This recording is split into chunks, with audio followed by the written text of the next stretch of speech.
when we did Family Feud and you kept asking the host if he would do your podcast? I also asked him for jizz. Oh, is that what you did?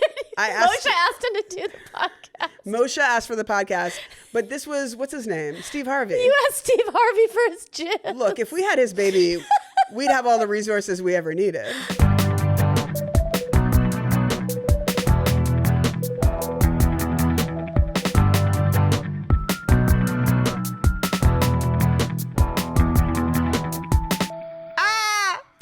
Okay. Are you nervous, Sabrina? I'm really nervous. It's a new year, and it's the same podcast. Welcome back to Good Enough. Happy New Year. Happy 2026, Natasha. Happy New Year. Ugh. I'm feeling good, 2026. I'm feeling really good, too, but I've realized something. What? We've been doing this podcast. We've had all these incredible guests on, Chelsea Peretti, Tig Notaro, Nick Kroll. We've had incredible people on this podcast, but I feel like we haven't really divulged a lot about ourselves. Don't you feel that? Yes, and it's so rude to our guests. It's like we invited you guys over to our house and shared our drugs with you and, you know, gave you something to eat, and ordered In-N-Out. We asked you guys to get naked, and then we stayed clothed. Yeah, and we never even told you anything about ourselves. So it's time for us to unbutton and go I want to go deep with you, Natasha. Okay. That's why we're drinking wine today. Okay, I like it. So, and also a lot of you have been asking really great questions. Yes, you've been asking us questions. So we should go deep with them as well. Yeah, and we should tell them how they can ask questions. You guys go to our Instagram, which is the handle Good Enough PCast. Incredible handle. Look, if you start a podcast in the year 2025, you're going to end up with a PCast. You're going to end up with a PCast as a handle. So Good Enough PCast, there's a link in our profile where you can ask us parenting questions. And look, are we experts? No. But do we think we are? Yes. And also, parenting's a great hobby. It's something hobby. I want to get good at. It's something I want to get good at and then drop immediately for pickleball. Okay, let's go deep. Okay. My first question for you is, did you always want to be a parent growing up? No, but that is because I had a brother who kind of was, you know, a trauma point for the whole family. He kind of was so bad that it took over all of our life. And so my whole life I was like, I just want to get away from this group of people. And so, you did it. And I did it. You did it so hard that when you did Family Feud, you didn't go with your family. You took me. I took you, Chelsea, Caleb Heron. Who else did I take? Moshe. And my husband. I forgot about him. Yeah, you stayed true to the family with him. Okay, good. But yeah, it was so my whole, you know, my values, my goals were just like focus on this art.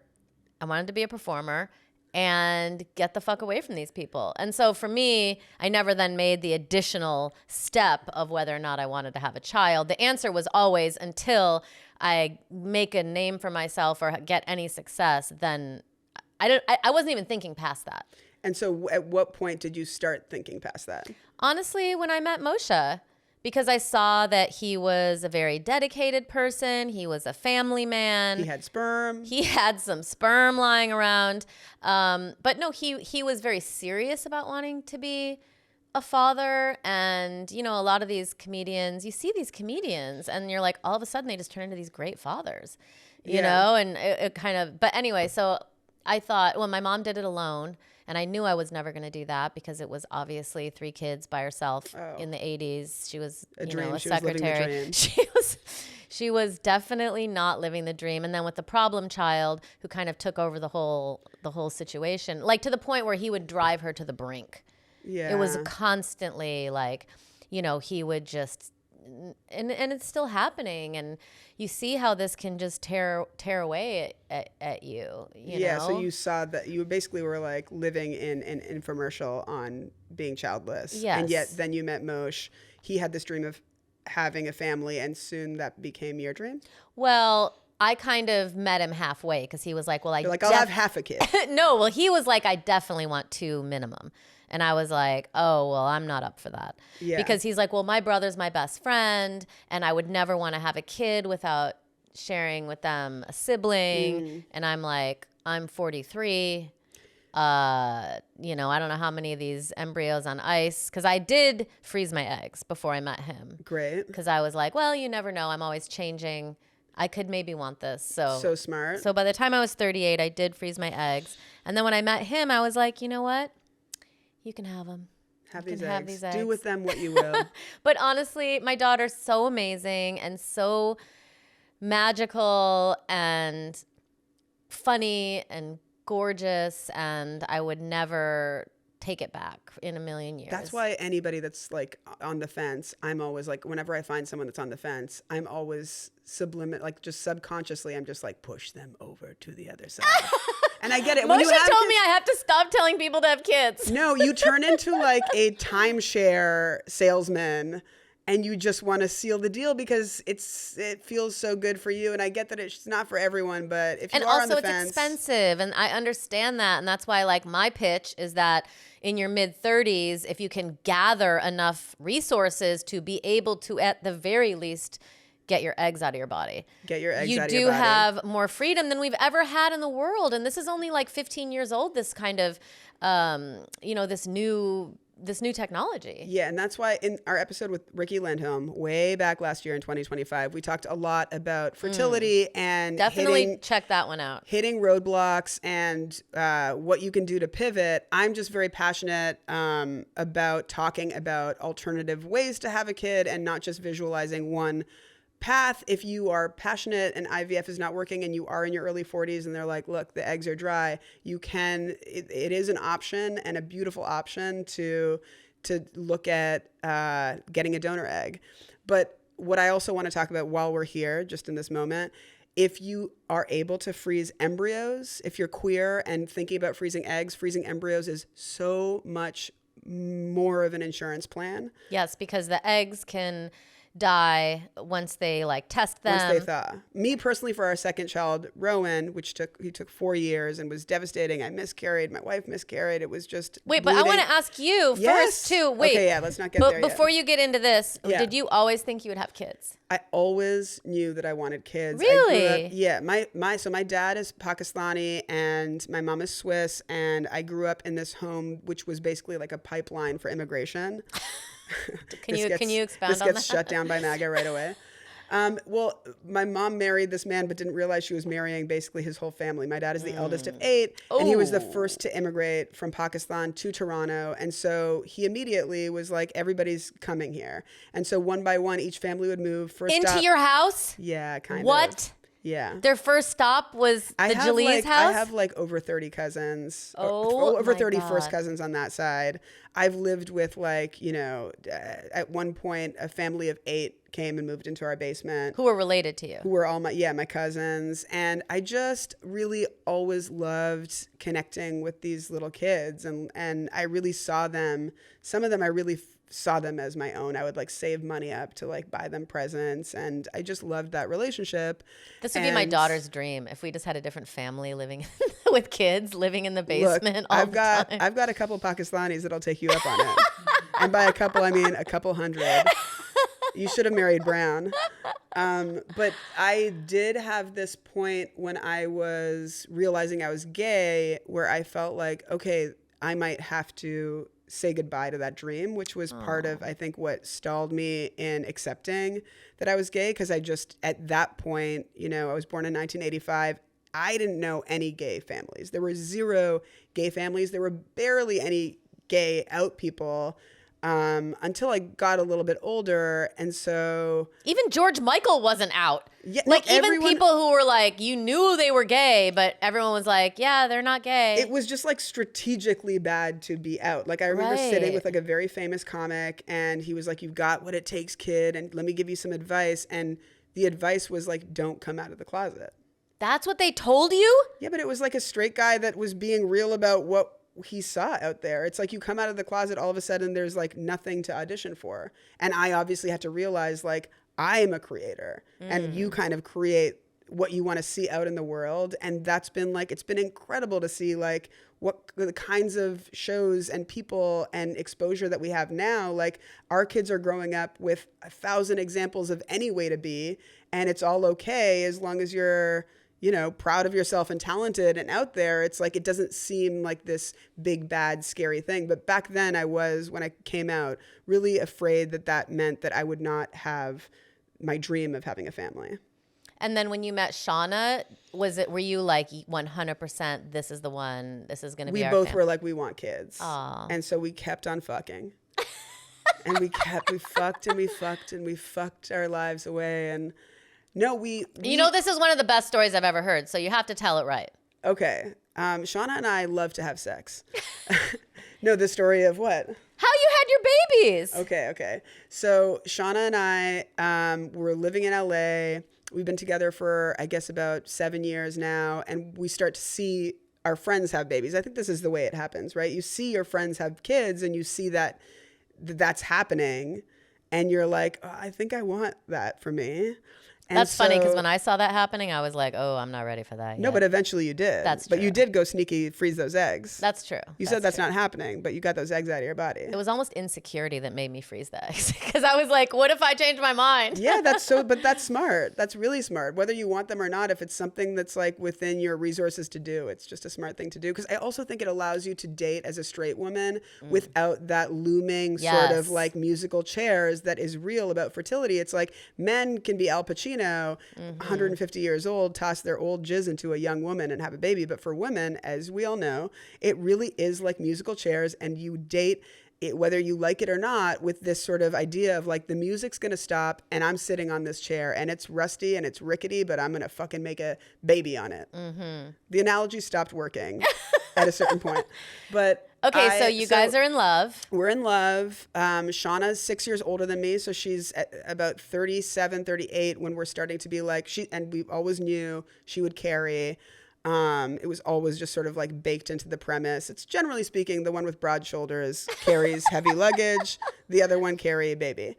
And so we started to just ask the question of like, okay, who would be the donor? For 1 minute, I was like, my brother. And then that's weird. It was definitely, Shauna was like, I don't want this. And I kind of like broached the topic like with that. my brother, and he was like, well, I don't know what my future wife would think about it. That's not a bad Well, take. I was like, I don't know. He wasn't even dating anyone. I was like, I don't know what I think about your future wife being a cunt. She's invisible and she's already stopping my dreams from coming true. But truly, in hindsight, it was not a serious sort of avenue anyway. And then we went to an adoption seminar. We show up at this place, and it's the week before we're going to Mexico. And we show up at this place, and it's closed down. And they haven't told anyone, but this place had just folded, weirdly. Like we were going to collect information, and we show up, and it's just like this company doesn't exist anymore. So we go to Mexico. We go to Sayulita. Shauna has some tacos and immediately gets food poisoning because white power exists everywhere in the world except for the belly of a white lady. And so she's puking. I get her some Gatorade. I chivalrously say, the Airbnb is yours. And I go take a surf lesson. And it's a 1-hour surf lesson. And this guy that turns around and grabs a board to teach me is gorgeous. His hair is like wavy like mine. He's got a beautiful face like mine, punched up body like abs. He's just absolutely stunning. And I've never taken a surf lesson before. In my mind, it was going to be like, we're both like surfing, like Blue Crush. But what a surf... But you're a good surfer. I mean, not... the story makes it seem like I'm better. Like, if you saw me surfing, you'd be like, the way you tell that story doesn't detail that you can't really get up. So, but the whole surf lesson, I'm like laying on the surfboard, staring into this man's eyes, brainstorming ways to ask for his jizz. Immediately. I just felt it. Like I felt in my body, I felt this closeness, and I had never felt this before. It's like when we did Family Feud and you kept asking the host if he would do your podcast. I also asked him for jizz. Oh, is that what you did? Moshe asked him to do the podcast. Moshe asked for the podcast, but this was, what's his name? Steve Harvey. You asked Steve Harvey for his jizz. Look, if we had his baby, we'd have all the resources we ever needed. That Family Feud money, I'd have a Steve Harvey baby. But anyways, that's neither here nor there. I'm in the ocean. He turns around, and since the beginning of time, since Shauna and I started dating, she woke up like a year into us dating, and she's like moved, and she's like, I had a dream about wolves, and our baby's name is Wolfie. Oh. So cute. And I immediately was like, my mom's going to hate it. but you're my new mom now. And so we've been looking at little brown boys specifically, our whole relationship being like, look at Wolfie over there. Look at Wolfie over there. You were already saying that about Yes. brown boys. About brown boys, yeah, specifically. Can I say brown boys? Yeah, you should say it more often. You should have married one. As I said, you'd have tons of cousins running around. And our daughter's producer, who's a skin brown tone. boy, just gave you the big thumbs up. On the count of three, let's say brown boys together. 1, 2, 3. Brown boys. Brown boys, baby. So my instructor turns around.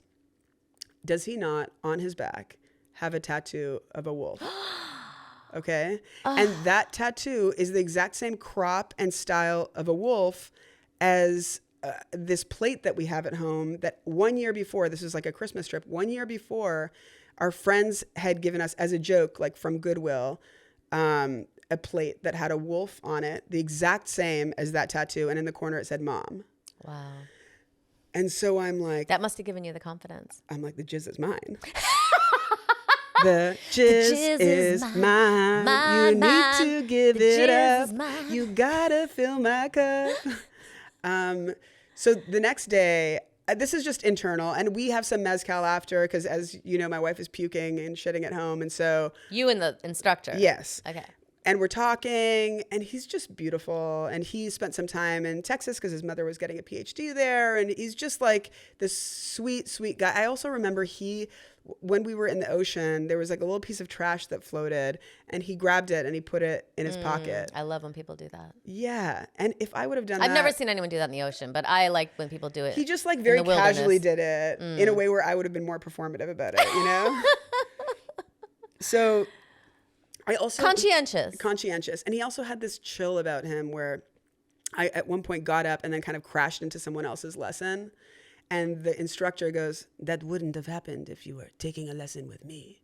Ew. Yeah. And so I'm like this dumb Bravo bitch, gossipy, go back to my instructor. And I say to him, you won't believe what that guy said. And he's like, what did he say? And I go, he said that wouldn't have been happening if I took a lesson with him. And his reaction to it was so like, he just was like, it like rolled off his back. Like it was zero drama. He was just like, oh, that's funny. You know? my And I was God. like, I want your jizz. I want it. I want your seed right away. And so anyways, I knew that Shauna was just recovering from puking. So didn't come home being like, I've got semen to put inside you. And so the next day we go get massages. Wait, did you ask him though? No. At that No, I didn't. mezcal session? I let the moment be the moment. Okay, good. And you're also interviewing him, kind of, learning a little more about him. What if he Learning was about rude to the him. waiter? Yeah. Would you have asked him for the jizz? I'd be like, what's up with the trash? But you were rude to the waiter. And so then the next day we get these massages. Shauna, it's a couples massage. Shauna has this like beefcake man that's like going deep into her, potentially fingering her. I don't know. She's having like, the noises that she's making. I'm like, she's got the good masseuse. Cause I got someone that's like, is this the thing? Just like not really doing anything. So we leave and I'm like, oh, that was a shitty massage. Shauna's like, oh no, I had like an incredible massage. Honestly, I feel pregnant. And I go, that's interesting. Segue. Because we are like on the beach, we're walking right by where he's working. And I go, because the guy that I met yesterday, I just felt this like profound connection with.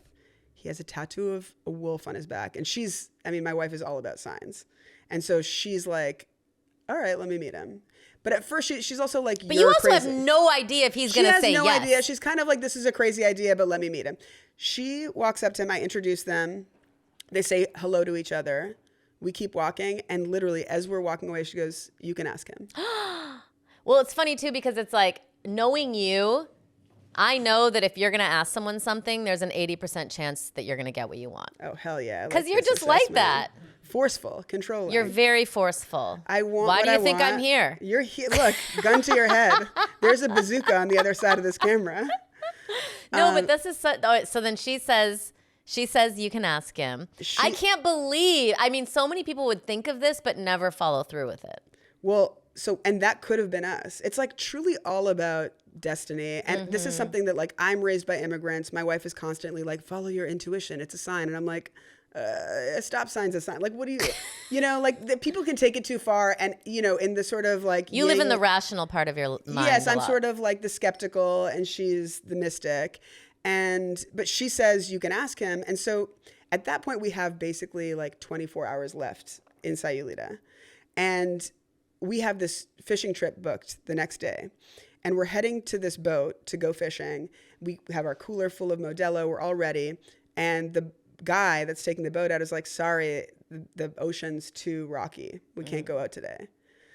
We're like, okay. So we're dragging our cooler down the beach. And who do we see? You just ran into him? We just ran into him, and he was going out to teach someone to surf. And I said, can I get the next lesson? He's like, yeah. And then it was this feeling a lot like coming out. See, that's smart, because I would have been like, oh, can we talk? No. That was smart. Can we talk is never ask anyone if you could just talk. Never can we talk. Don't text can we talk. Just talk. No, so can I get the next lesson? This is brilliant. Okay, so I'm out in the ocean. Shauna's reading magazines on the shore. And I am like... How many minutes in? Probably like 7. Because it's like coming out where you know you're going to say something that's going to change everything. But also it's like... nothing to lose. Nothing to lose. Yeah, it's like... I mean, a little bit of embarrassment. Yeah, it's like it just... And so I just sort of like push myself off the cliff and hope the water's there to catch me. And I'm like, I have something to ask you. We've never asked anyone this before. And feel free to, say no. This is like truly just... My wife and I, we'd like to have... Your baby. A kid. We want your baby now. I want this lesson to be a full package. I want beyond the 1 hour. And I'm like, we feel very connected to you. And we also have always known our baby's name is Wolfie and the tattoo. And we just were wondering if you would be interested in helping us. And he was like obviously taken aback, wasn't expecting the question. And kind of like blushing. And then he said, I don't know how that works, but you guys are beautiful people. And if I can help you, then I'm interested. Yeah. See, but your instinct, you already kind of were feeling that with him. Yeah. Yeah. And it's so funny as you describe him, the surf instructor, Yeah. I'm like, this is reminding me of Wolfie. Oh, fully. He's so chill. He's just got this like energy that's like, very calm. It was all in the package. Yeah. Yeah, totally. I mean, this feels like how we should be having kids. Yeah, you should have not used Moshe's sperm. No, this is how we should be having kids. And this is something that like, I love talking about this because I think a lot of people in our position, again, like when I came out, I was like, how the fuck am I going to get here? It feels like you need to like climb a mountain and you have none of the equipment. And it's about keeping that thought in your pocket. I want to get to the top of the mountain. And if it was not him, we would have found our way. But thankfully it was him because he's given us 2 beautiful kids. And so the way that it worked both was... of them are from him. Both of them, yeah. Yeah. And so the way that it worked was... Well, first I like ran to the shore and like knocked the magazine out of Shauna's hand. And I was like... basically like pulling her fucking bikini off, being like... And we had no idea. I went to a bodega and bought a dish glove and some duct tape and like cut the thumb part of the dish glove off and like duct taped it as if I would be like piping icing into her. This is how you were going to collect the surf instructor's jizz? I had never finished a hand job, so I didn't know how small amount of jizz comes out. Like the movies make it seem like it's a Home Depot bucket full of jizz. You mean like Something About Mary? Exactly. Something About Mary ruined me. And I'm like, my wrist is probably going to get tired of putting all of it in there. Wait, did you think you were going to have to sexually jerk him off? No. He's going to do it. He was going to do it. He's going to jerk himself off and give it into the dish glove is what I thought. But then I showed it to both him and Shauna and they were like, what's wrong with you? and so anyways, we ended up actually, Shauna had brought Molly. This is real white power. Just floating through the world, Molly in your pocket, not a worry in the world. She brought Molly to Mexico? Look, I don't want to say yes or no, but there we were, rolling on MDMA, looking at the moon that night, howling and talking about making Wolfie. Shauna was not on her ovulation, and so we went back home the next day. He drove us to the airport. With the jizz? No. The jizz, so we went home and started calculating Shauna's ovulations. Then you're going to come back. We went back to Mexico on a jizness trip at customs being like, how many Z's in jizness?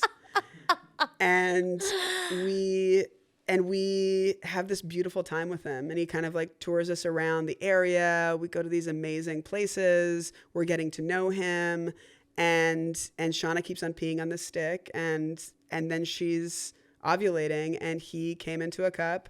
We put it in a syringe, a needle without a needle. And then Shauna and I had sex, and I put it in her, and that was how Wolfie was made. That is amazing. And it worked. Yeah. Like, what if it wouldn't have worked? I guess you could have gone back for more. We could have gone back for it. I really do think about this. I think that it needed to be then. Because he was also on his own love journey that would take him. And, like things changed in his world, and his world started filling up.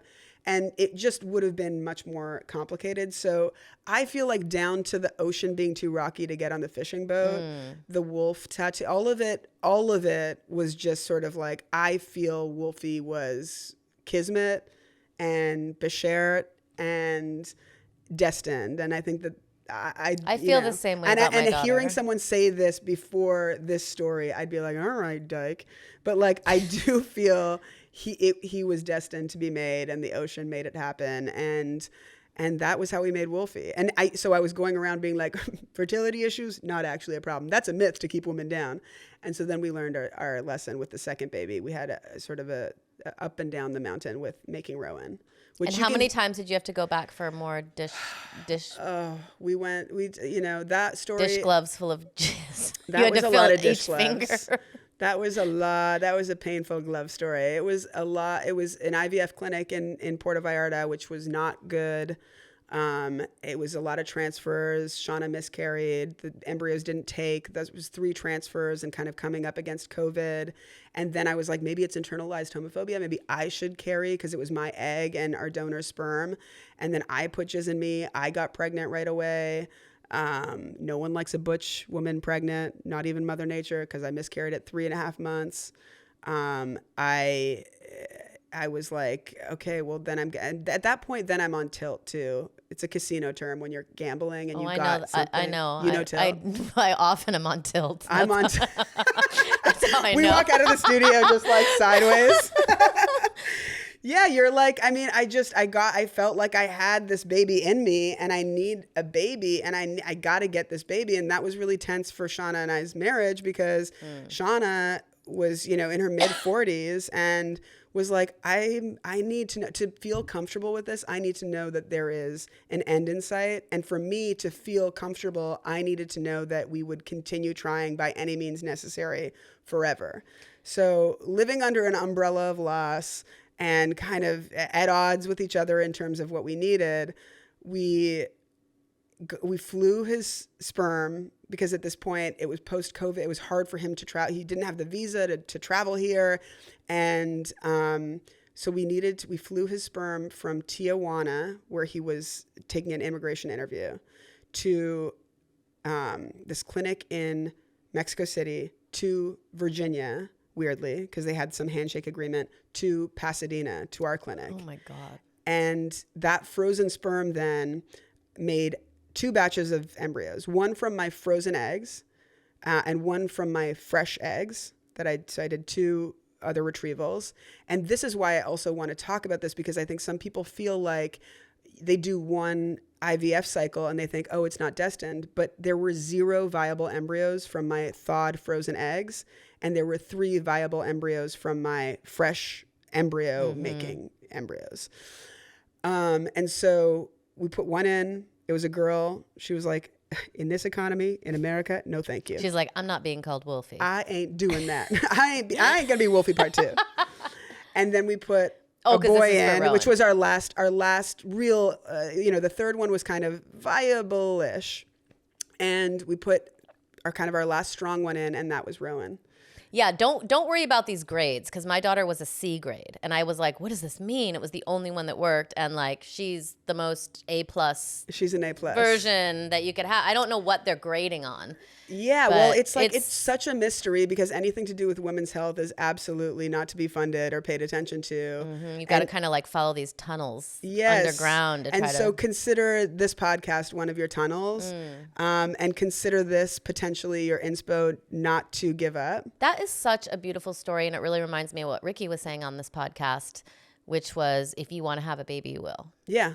Yes, Even and it though, sounds obnoxious when you are on one path that feels like, and I was on that path that felt futile, but truly, if it is your desire, keep after it. that is such an amazing story. And I really do hope that I mean, you're such a special person. I do hope there's more people with that sort of chutzpah Chutzpah, there are, to and they're be listening. able to do that. And also, I love the idea that you picked someone who isn't like close to you. Not that you're not close with him now, but you know, like you're kind of like outsourcing a little bit. Well, it's everyone has their fit, and for us, it works great. And we actually Yeah, spent New Year's together that's so cool. just a couple weeks ago. But And it's not like a friend who lives no, it's here. and our kids call him Papi Ricky, and I think that this is another Aw. piece that we have been kind of brainwashed into thinking that when our fertility stories are not these like normal linear paths and start talking, no one's really got them. There's some people that have them, but like you start realizing more and more, everyone has kind of a queer story about how they made a kid, especially if they're doing it in their late 30s, early 40s. It's not the, you know, we get told so much growing up, like if you look at a man, he'll impregnate you. And then there you are in your late 30s when you're finally ready as a woman who also pursued a career and it's not working and it feels like, oh, is this destiny? And that is not a sign. I remember laying in a hyperbaric chamber. I would do it like every week at this place that's closed down now. I don't know what it was. Someone told me it could help like fertility. So I would lay in there and I would read books on fertility and learning about all of the math that's involved of like because I had a very irregular period. Me So like too. I could not, hell yeah. All of your underwear looks like 2 mice fought to the death. Surprise. But I could never, and sometimes I'd have my period for a month straight. Like, so this whole idea of like, there really are 2 days a month where you can have the baby. Yeah. And then I did this thing that I wasted a lot of money on called IUI, which you probably did too, which is. Well, IUI was how we made Wolfie, but that was in an Airbnb. I see. Well, that was maybe different because what I would do is pay the doctor, like if my husband was out of town Yeah. on those 2 days, because Yeah. you know we're both traveling comedians, so like he's never around. I mean, I think in my head I was like, oh, if you just fuck, you get pregnant. Yeah. But it's like there is like literally 2 days, and I could never figure out those 2 days. Yeah. And it was so confusing to me, and I would try to keep all these notes, and I had a Sharpie in the medicine cabinet, and all these like tests, and I just couldn't quite figure it out. And So then- meanwhile, everybody's telling you, like, all you got to do is relax, toots. I know. is- But the IUI, I really did feel like I wasted money on that because they would put it up you. So you'd say, okay, well, the 17th he's gone, so have him come in here. He Yeah. jizzes in a cup. We'll put it up you. They used a dish glove. They used a dish glove, but those never worked. And I have other friends who were saying that they like wasted all their money on the IUIs. Well, it really is. But yours also- worked, so that's good well, to know. ours, but it really is like so. It's so frustrating because we just don't know, and it is a mystery. But I think continuing down the path and being open to pivoting, eventually being open to adopting an egg, being open to adopting an embryo, being open to adoption. Like, I know these are things that are very frustrating when you're in the thick of like envisioning this one way of manifesting. But I just think one gift about being gay and like sort of the flip side of being someone who was like, well, it's going to be really tough to make a child, is that we always had to have this creative way of thinking about how we were going to make a family. And so it was You were up for the task. I was up for the task, and I can tell you from having one child that is I have no biological relation to, and one child that is my egg, there is absolutely zero difference in the connectedness of the relationship and the wholeness of the experience. It is like I was watching Mrs. Doubtfire the other day, and like his speech at the end about like needing his kids in court, I was bawling because it's like, I've never seen it. you've never seen Mrs. Doubtfire? No, but my husband just recently played it for my daughter. Okay, you have to watch it. It's so beautiful. I And can't Robin watch it alone. Williams. I'll watch it with you. Okay. And I'll be crying the whole time. I did just get my period. I was like, why am I crying so much? But it's just like, you know, that full experience of being connected to your child is like, there's zero sacrifice on the other end of the pivot point if you needed to pivot to having a child that is not from your egg. There's just like zero lack of realness. I think what's really important is having more conversations where we talk about how beautiful these stories are instead of framing them as like these like sacrificial stories, it's like, how beautiful is it that Ricky Lindholm was able to make a child and then find love after that, and not sort of like be in this pressure cooker of like, who's going to give me a baby, but say, oh, I'm going to get my baby. And then life fills up.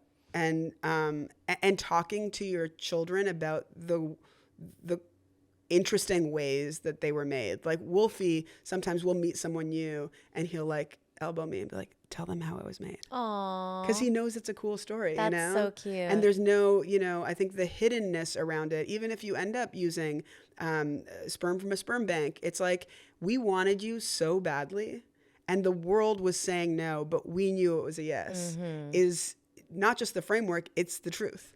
And it's beautiful. And the shame comes with shame. Shame begets shame. But like being proud about the different aspects of your child's life, I think is so important. Leading with the attitude that you want your kid to have. I love that. Also, I want to say the reason why we were doing IUI is because I had the frozen eggs and I had the man who I wanted to blast on them.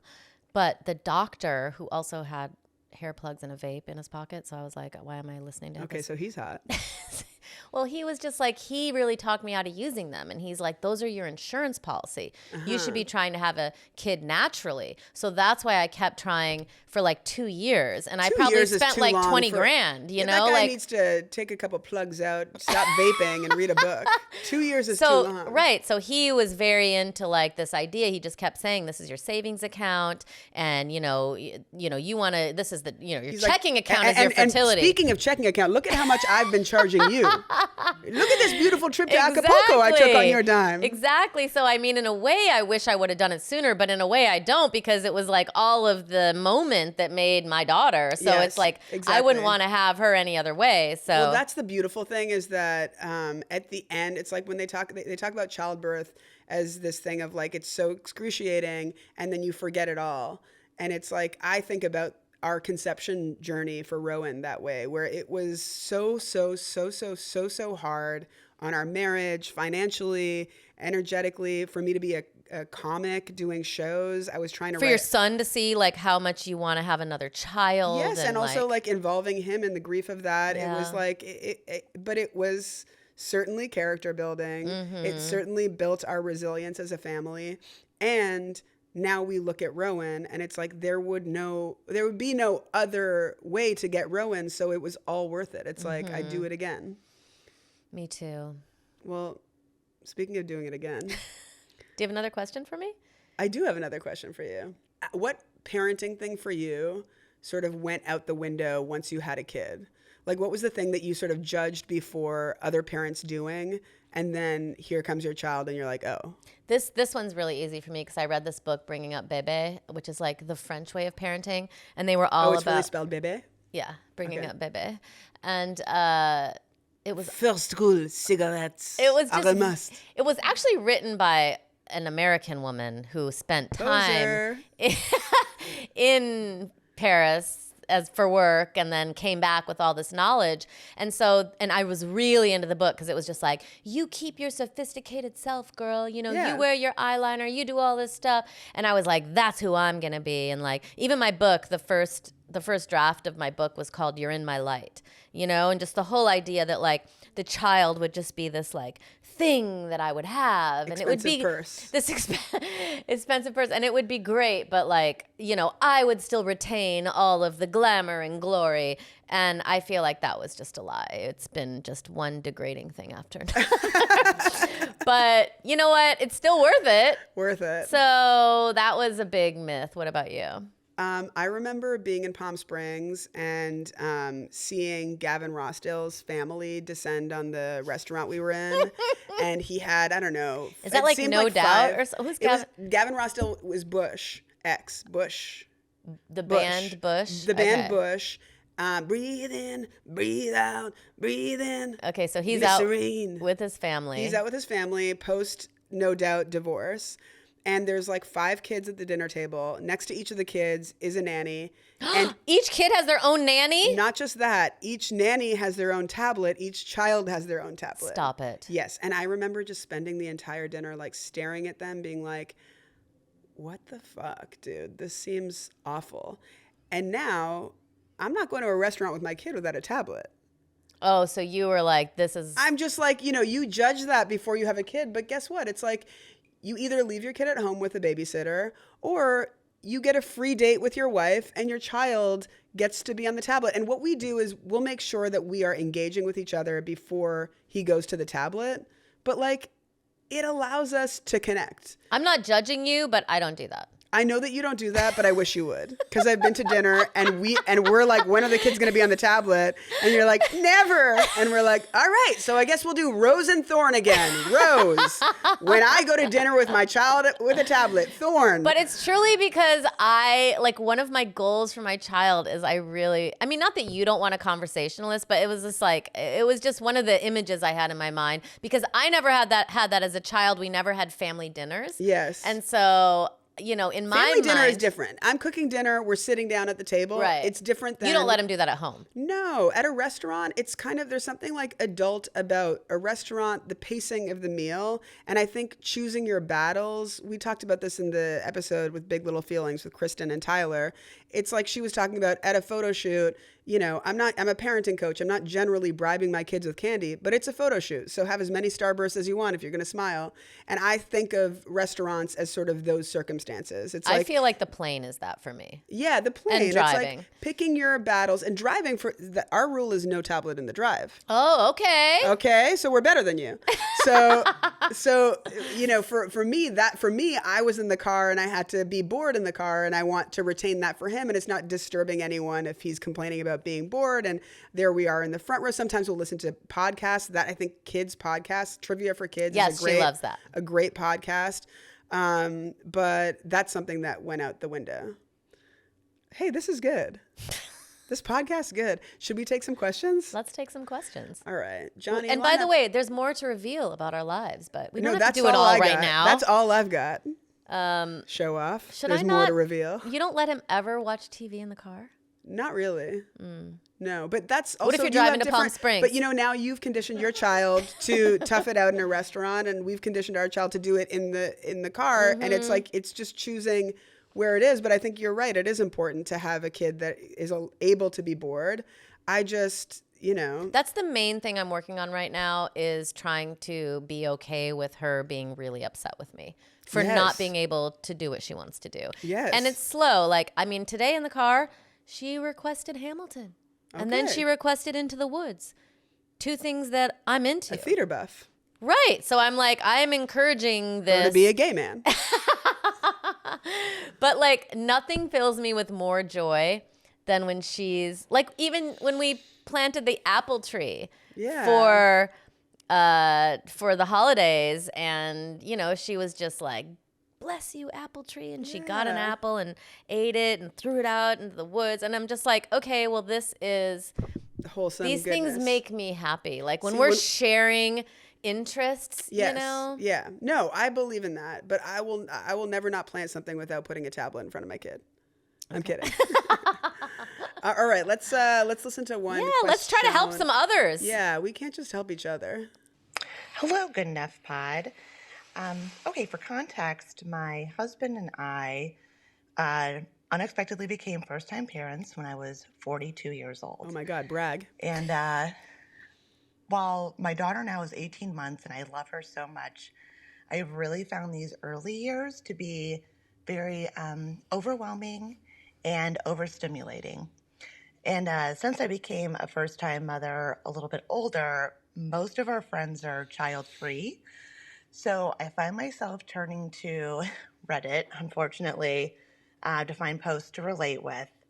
And I will say most of the comments follow under, it gets so much better, it gets so much more fun, or it's like, it doesn't get better, it just gets different, and it's a struggle, and my 7-year-old's a struggle, my 9-year-old's a struggle, and I'm just like, yikes. So I guess I just kind of curious of a discussion as parents of previous toddlers, how do you feel? Do you feel like it does get better? Do you feel like it has always been a struggle, or is it just somewhere in between? All right, thank you. Love the pod. Sounds like she needs some mom friends. She needs some mom friends for sure. You do need community, but also it does get better. It does get better, but can I say something? Your attitude about hard things is your attitude about hard things. And I do think, again, following, I feel like this ethos that I have that is sort of like, I am dictating the vibe. If I'm overwhelmed, and I'm not saying I get overwhelmed. I mean, like we have an 8-year-old and a 1.5-year-old right now. And it's hard. It's hard sometimes for sure. And the needs of a child, an 18-month-old, they can't talk. It's just kind of crying and then finding moments of bliss and sleeplessness. And I think, number one, couples therapy once you have a child is essential so that you can at least be united and connected on the things that you're struggling with so you feel like you're not And also, alone. Delegating some of the tasks. Delegating tasks. I think the carrying mother, it's like tale as old as time, but they take it all on and it's hard to offload some of it and be okay with it not being done perfectly the way you think it should. But it's important to delegate some of the tasks. And also it gets better because they become more self-sufficient and the board game changes. But I think if you talk to someone, Love them while they don't talk. love them while they don't talk. All right. It's a miserable affair. I think it's like, how beautiful is it now that we have these kids that are 8 years old that have these personalities and these thoughts and these stories to tell themselves and these social lives of their own. Another thing is we started Rowan earlier than Wolfie in daycare. And that is like, the moment that you drop your kid off to daycare and it comes like a week after you start them in daycare and they're so proud to go, they're so happy to sit down at their desk like they're going to the office, connect with their coworkers.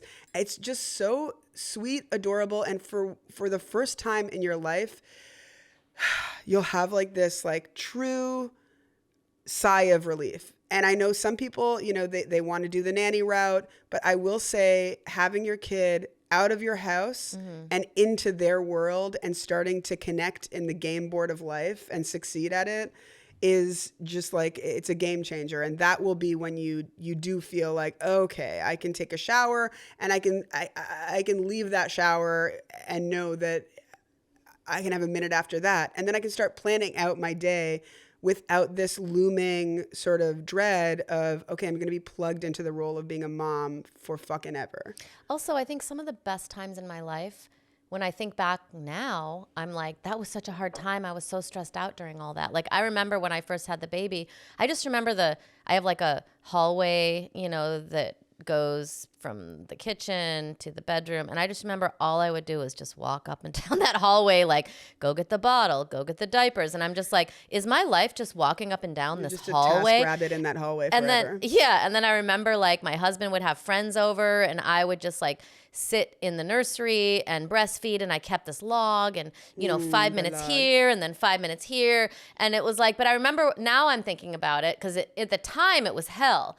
But now I'm thinking about it and I was like, oh, I was like sitting there while my husband was having friends over and I was sitting there breastfeeding in the dark by myself and then, with the child. And then I remember I was watching the Stephen Sondheim documentary and now I'm like, wait, now my daughter is like requesting Stephen Sondheim musicals. And it's like, I'm not saying that's why, but it was like, I was just from the very beginning, like very into this idea of like all of the art and all of the ideas that I wanted to like pass down to my child, but I wasn't in the receiving stage yet. It was just in the giving. And I think that, and same as like when I was shooting Another Period, like it was so stressful and I was like always in a bad mood and I'm always like, oh my God, there's so much work to do. It's never done. And now I look back at that and I'm like, that was the best job in the world. I like walked to this mansion from my house. I brought my dog. I brought my husband. I worked with the funniest actors who were all my friends all day long. The job was from like 10 to 6 because that was the only time we could get into the mansion. I'm just like, this was the best job. And so it's like at the time it's so hard to know. Stressful. So I don't know. I just think you have to be strong. Like yesterday I took my daughter to the beach and I'm like, how did I do this? I like filled up the beach cart by myself. My husband's out of town. I had like the chairs and the tent and the umbrella and the change of clothes and the picnic. And like I carried it in this like beach cart for like a quarter mile and we sat and had this amazing beach day. But I don't know how I did all that by myself with two dogs. I still don't know how I did that yesterday. I came up with a term myself called no pain, no gain. And I'm trying to popularize it. Yeah, and that's why I'm selling the T-shirts. They're not moving.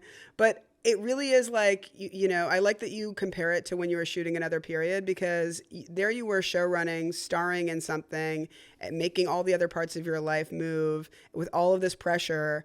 And you look back and you're like, what a thing I did. But it was painful, and there was a lot of pressure. And I think it's similarly like your baby's here. Everyone's kind of like, are you just so happy? And your tits are leaking, and your husband's having more fun than you. And it's a painful time. And some people get depression.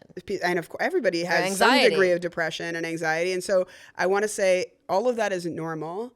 And also it will get better. But I think that part of what you're doing is you're building up your resistance. It's like you're like on a treadmill, and right now the treadmill is continuously at like 10 miles per hour, and it will go down. It'll go back up and down, but it will go down. It's like your child has more needs than ever before, and one day they're going to be putting on their shoes very slowly to get out the door, and you're going to say, hey, can you grab your water bottle? And they're going to take too long to do it, but they'll fill up their water bottle, and there's 3 things: both feet and a water bottle that you didn't have to take care of.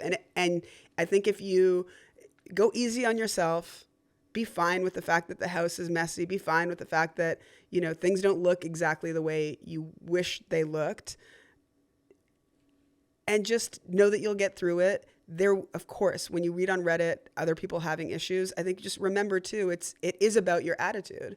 So for 2026, how do we love these moments that are happening right now? Because I know, even though morning routine is stressful every day with the kid, obviously I'm going to be sad when she's just waking up herself and doing everything herself and then going to get the bus, and I'm not needed. Remembering that. It's like having some perspective on it and being like for me, school starts at 8:10 a.m. and we've got 2 kids, and if we don't get them there at 8:10 a.m., it's the robocalls. And it's like, I used to get really upset about it. It's like, if I'm getting a robocall that my school is late, and they always say there's like a line in it too in LAUSD that they're like, being tardy is correlated with being a drug addict. It's not They that. do but not say no, that. not being a drug addict, but it's like reminding you that Right. like you are failing your child by starting to instill tardiness in their life. It's like, let go of all of the judgments and just be like, this is the best. This is good enough. This is the best I could do. Good enough. Name of podcast. All Next right. question. Natasha, I think this is a great time to mention our show. Oh, right. We're going to be in SF. San Francisco, The baby. Bay. We'll be at Sketchfest on January 24th. Go to their website to purchase tickets to the show Chaos. It'll be myself, Natasha Leggero, And our esteemed colleague, Chelsea friend of the Peretti. pod, Chelsea Peretti. Go ahead, buy tickets to that. Listen to the episode of Good Enough with Chelsea Peretti. And let's get back into an audience question. Hello, this is Dana calling from Tennessee. I love the podcast so far. I do have a parenting question. Just wondering if this is me being a lazy parent or if I just need to step up my game and kind of focus on this. But my son is 6 years old in kindergarten, and he still wears a pull-up to bed, which is still wet every morning. And just for some background, he's been fully potty trained since by the time he was 3 years old. And he had no issues with it. We did it in 2 days, but we kept the pull-up on at night just so he didn't have to stress, because he has always been a great sleeper. Since he was 2, he sleeps through the night every single night, never wakes up. He goes to bed at 7:30, and he comes out of his room when his nightlight turns green at 7 a.m. every day. Do I really want to disrupt this amazing sleep just to get him to go to the bathroom at night? Because this dude has a lot of pee for some reason. So what do? Do I stick with the pull-up until he naturally just stops? Or at 6 years old, do I just need to be waking him up and disturbing his perfect slumber to get this kid to pee? Thank you.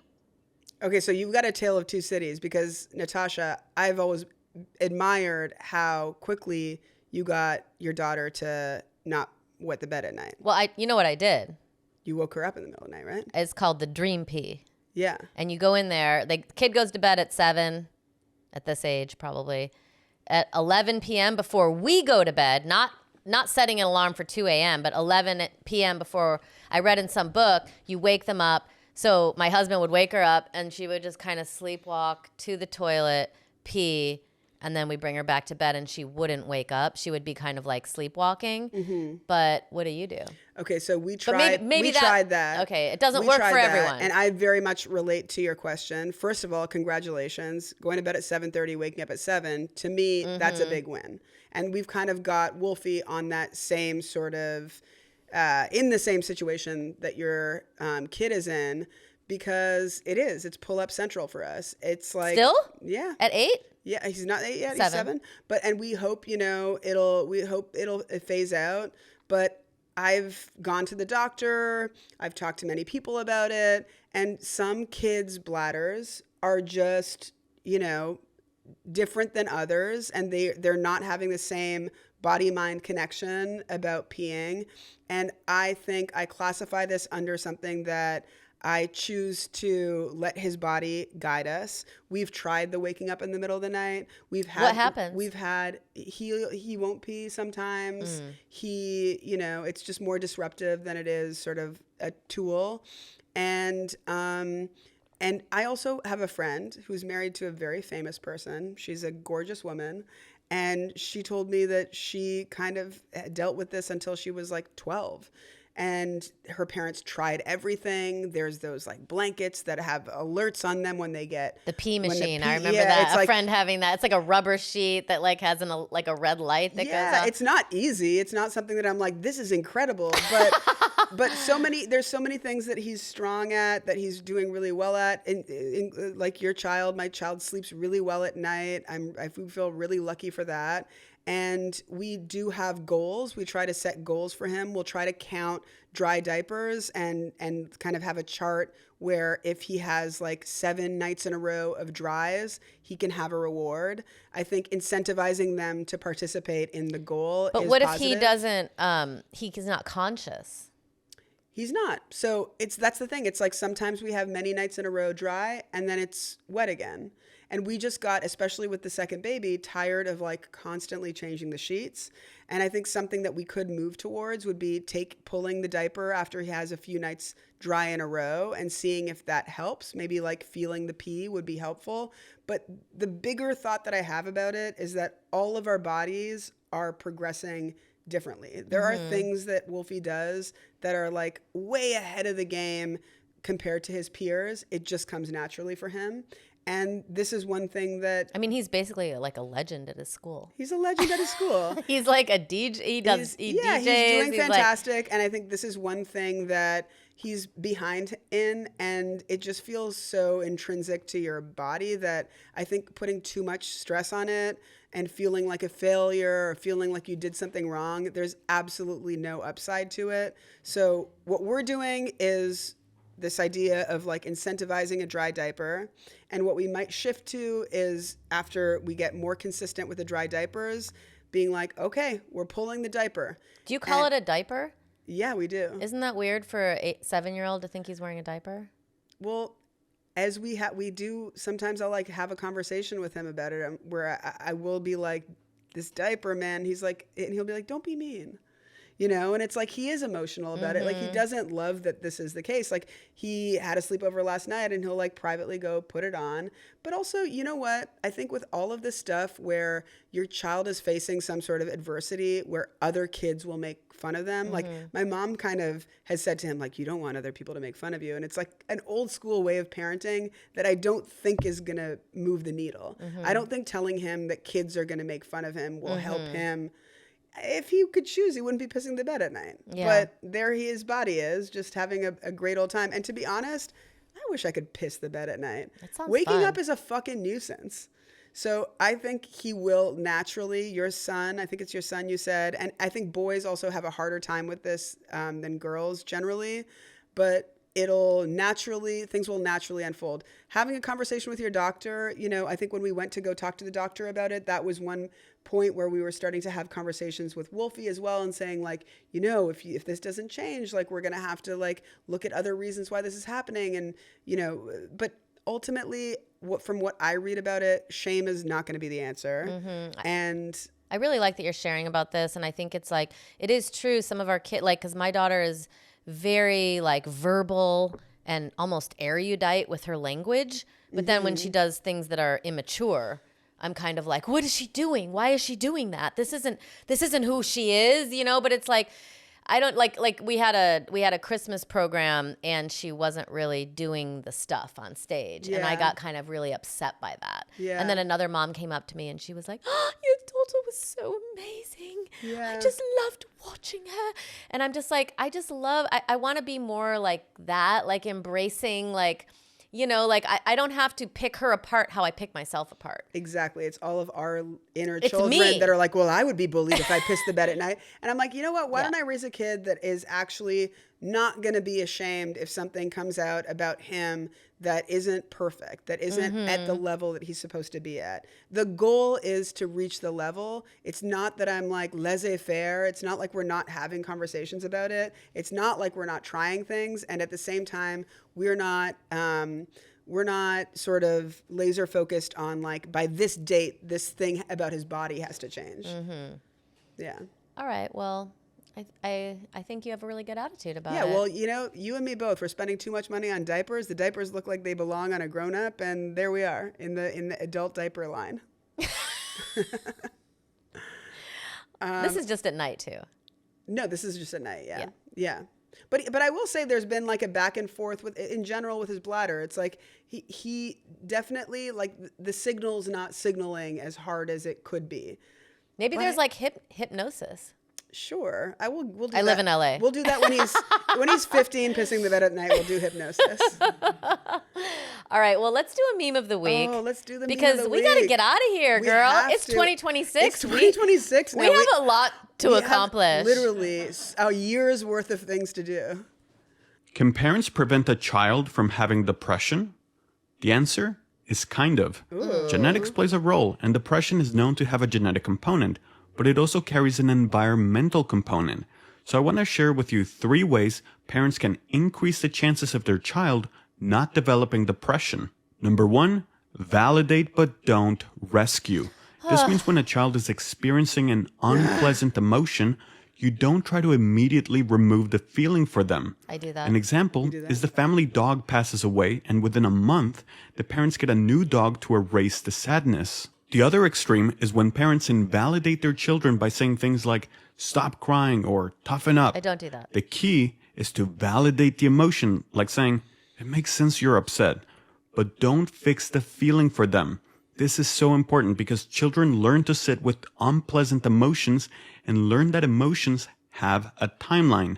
They don't have to find a quick fix. Number 2, unconditional love. I do that. Love, affection, and care should not be something they have to earn. Oh. Unconditional love Cut means out your me love for them commenting. doesn't go up or down depending on their behavior. That doesn't mean you don't set boundaries. In fact, boundaries for children are very important. But when they misbehave and face a consequence, they know the consequence is for their actions, and you don't love them any less because of it. On the flip side, when they do something well, your love for them shouldn't go up. So make sure they know that the praise is for their actions, not that it makes them more lovable. This creates a very stable sense of self as they grow up and makes them less likely to be depressed. Number 3, teach them to practice looking for the realistically good. Have them name one thing they did well each day, one thing someone else did well, one good thing happening in the world, and one thing they're looking forward to. This will wire their brain to look for the good in life. Ooh, I like that because I we love always that. do rosebud thorn, but then I like adding that addition. And if you don't know, rosebud thorn is something that is your Good. good thing. Something, a bud is something you're looking forward to. And then the thorn, this is how we don't have an Or iPad at someone dinner. that you want murdered. The thorn is something bad. But I like what he's saying to add into that something good that you did today, Yeah. something you did well. Yeah. Because I don't ever, and like you can't get anything out of them about what happened at school. No. She won't tell me shit. No, she won't tell you shit. You got to dig.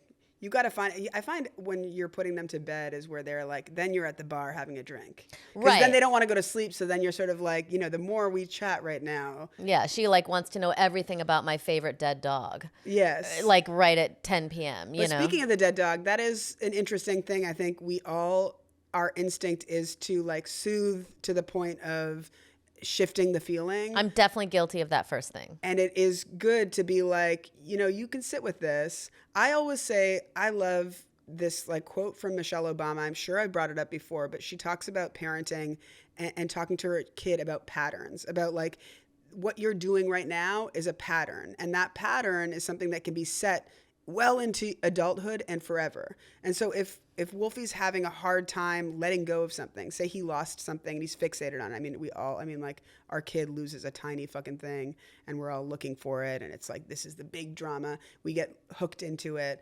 It's like, what I will say is we need to move on. It's okay to be sad, but just so you know, what you're doing right now in terms of really giving into the sadness and fixating is a pattern.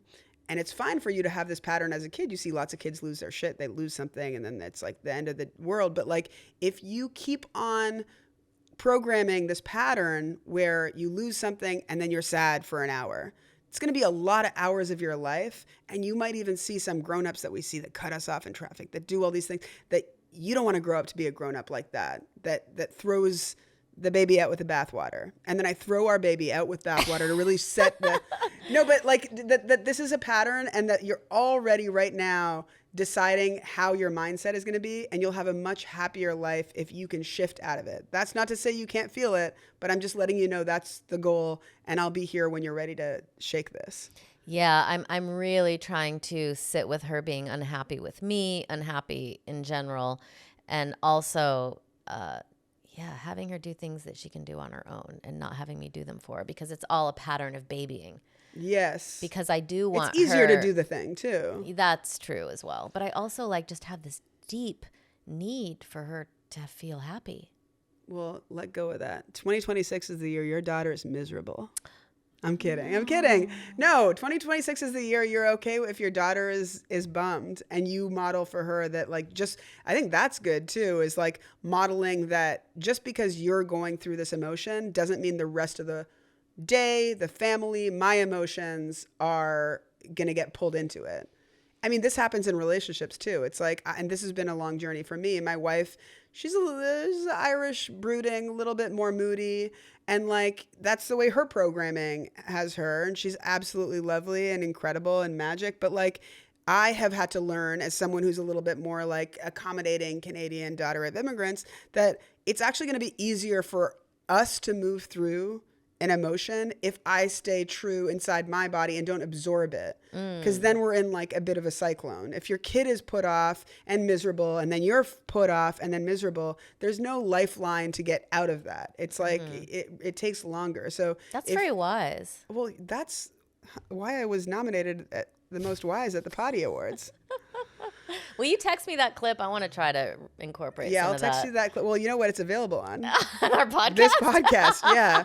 Guys, I can't listen to myself. Look, why don't you open up your phone and give us 5 stars and like us and follow us. It means the world to us if you subscribe. We are just a little, we're just 2 kids with a dream, and 2026 is the year we want that dream to come true. And tell us what you're thinking. Let us know what you think. Do you judge us in any way? Yeah, judge us, Natasha. And all the trolls, please come out and let us know. Do you think we're fat? Do you think we're skinny? Do you think my nose is too big? Do you think I should get my tits done, or do you think I should get them off? Just please vote. Vote in.